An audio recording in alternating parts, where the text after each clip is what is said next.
نحمده ونصلي ونسلم على رسوله الكريم وعلى آله الطيبين وأصحابه الطاهرين اما بعد۔ حضرات گرامی،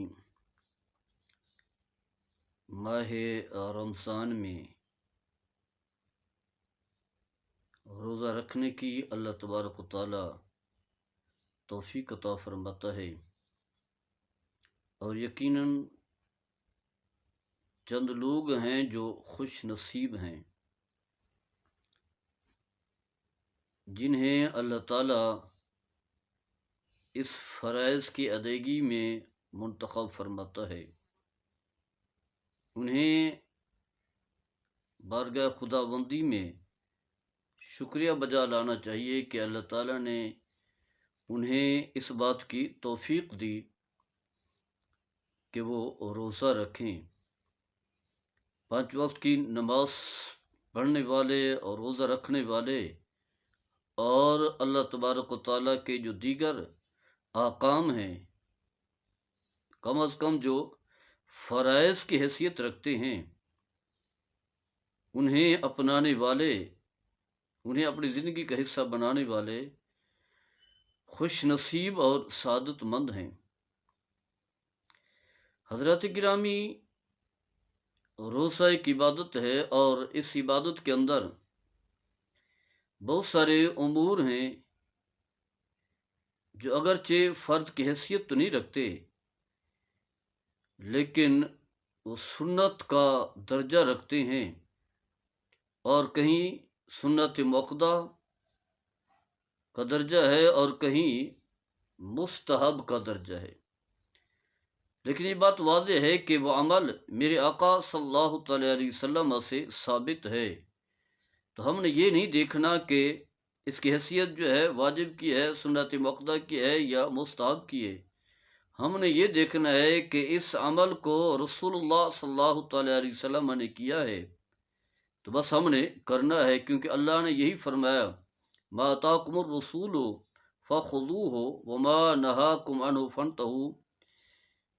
جو رسول صلی اللہ تعالیٰ علیہ وسلم تمہیں عطا کریں اس پر تم مضبوطی سے کار بند ہو جاؤ، اور جس چیز سے منع کریں اس سے اجتناب کرو، دور رہو، بچو۔ تو روزے کے حوالے سے میرے آقا صلی اللہ تعالیٰ علیہ وسلم کے اسوہ حسنہ میں سے ایک تو یہ ہے کہ نبی کریم صلی اللہ تعالیٰ علیہ وسلم نے فرمایا کہ 3 چیزیں تمام انبیاء کرام کے اخلاق حسنہ میں سے ہے، اسوہ حسنہ میں سے ہے۔ ان میں سے ہے کہ سحری میں تاخیر کرنا، آخری وقت میں سحری کرنا، اور افطاری میں جو ہے وہ جلدی کرنا۔ عام طور پر ہم دیکھتے ہیں کہ لوگ جو ہے وہ سحری جلدی کر لیتے ہیں اور افطاری میں جو ہے قدرے لیٹ کرتے ہیں، تو ایسا نہیں ہونا چاہیے۔ اگرچہ اس سے روزے میں کوئی فرق نہیں آئے گا، لیکن سنتیں اپنانے کی جو برکات ہیں، مومن جو ہے، روزے دار جو ہے، مسلمان جو ہے، ان برکات سے جو ہے محروم رہے گا۔ تو ہم نے صرف فرض ادا نہیں کرنا، فرض تو ادا کرنا ہی کرنا ہے کیونکہ حکم خداوندی ہے، اس کے ساتھ ساتھ جو ہے ہم نے دیگر جو مستحبات ہیں، جو سنن ہیں، جو برکات والے عمل ہیں، انہیں بھی اپنی زندگی کا حصہ بنانا ہے، تاکہ فرائض کے ساتھ ساتھ جو ہے جو مستحبات ہیں وہ بھی ہماری اعمال میں شامل ہوں، ہماری نیکیوں میں جو ہے شامل ہونے چاہیے۔ تو یہ ہے سحری کے حوالے سے۔ اور اس کے علاوہ ویسے تو سحری جو ہے کسی چیز سے بھی کی جا سکتی ہے، لیکن اگر کھجور کے ساتھ کریں تو یہ زیادہ باعث برکت ہے۔ کھجور ویسی طاقتور چیز ہے، اس سے طاقت و توانائی آتی ہے، اور دن بھر جو بھوکا اور پیاسا رہنا ہے، کھجور جو ہے اس بھوک کو جو ہے وہ توڑتی ہے، ختم کرتی ہے، اور روزہ جو ہے بڑے آسانی سے رکھا جا سکتا ہے۔ یہ تو خیر ایک طبی باتیں ہیں، لیکن سب سے اہم چیز کیا ہے؟ نبی کریم صلی اللہ تعالیٰ علیہ وسلم کا فرمان ہے، اور ہم نے تو اپنے آقا صلی اللہ تعالیٰ علیہ وسلم کی طرف دیکھنا ہے کہ آپ کے کیا کیا معمولات تھے، آپ کے اسوہ حسنہ کیا ہیں۔ آپ صلی اللہ تعالیٰ علیہ وسلم نے فرمایا کہ نعم سحور المؤمن التمر، فرمایا کہ بہترین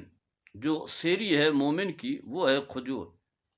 سنن ابو داؤد کی حدیث ہے، گویا کہ کھجور کے ذریعے سے جو ہے سیری کا لینا جو ہے یہ زیادہ باعث برکت ہے اور بہترین عمل ہے۔ اس میں بتانا یہی ہے کہ جب آپ سیری کر رہے ہوں تو آپ کے سامنے سب کچھ ہو، جو بھی آپ کھانا چاہیں، کیونکہ نبی کریم صلی اللہ تعالیٰ علیہ وسلم نے یہ فرمایا کہ جس چیز سے چاہو تم سحری جو ہے وہ کر سکتے ہو، باقی چیزیں بھی شامل ہوں، لیکن اگر اس کے ساتھ ساتھ جو ہے ایک یا دو کھجوریں بھی کھا لیں تو نبی کریم صلی اللہ تعالیٰ علیہ وسلم کے فرمان پر جو ہے وہ عمل ہو جائے گا۔ اور ہم تو محتاج ہیں، ہمیں تو ضرورت ہے، ہم یہ چاہتے ہیں کہ ہمارے نامہ اعمال میں جہاں فرائض ہوں، نماز ہو، روزہ ہو، زکوٰۃ ہو، حج ہو، قربانی ہو، فرائض ہوں، واجبات ہوں، اس کے ساتھ ساتھ جو ہے مستحبات جو ہیں وہ بھی شامل ہونے چاہیے، کیونکہ یہ اضافی برکات ہوتے ہیں، اضافی اعمال ہوتے ہیں جو فرد کا درجہ تو نہیں رکھتے، لیکن بندہ مومن کی نیکیوں کو جو ہے وہ بڑھاتے ہیں، اور انہی اعمال کا جو ہے قیامت کے دن وزن ہوگا۔ اور سب سے بڑی بات یہ ہے کہ نبی کریم صلی اللہ تعالیٰ علیہ وسلم کی سنتوں کو اپنانے والا وہ محب رسول قرار پاتا ہے۔ اور محب رسول کس کے ساتھ ہوگا؟ نبی کریم صلی اللہ تعالیٰ علیہ وسلم کے ساتھ ہوگا۔ آپ نے فرمایا المرء مع من احب، جو شخص جس سے محبت کرتا ہے قیامت کے دن اسی کے ساتھ ہوگا۔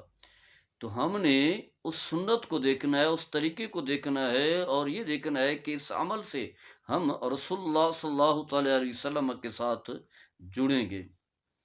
حضرات گرامی، عام طور پر یہ لوگ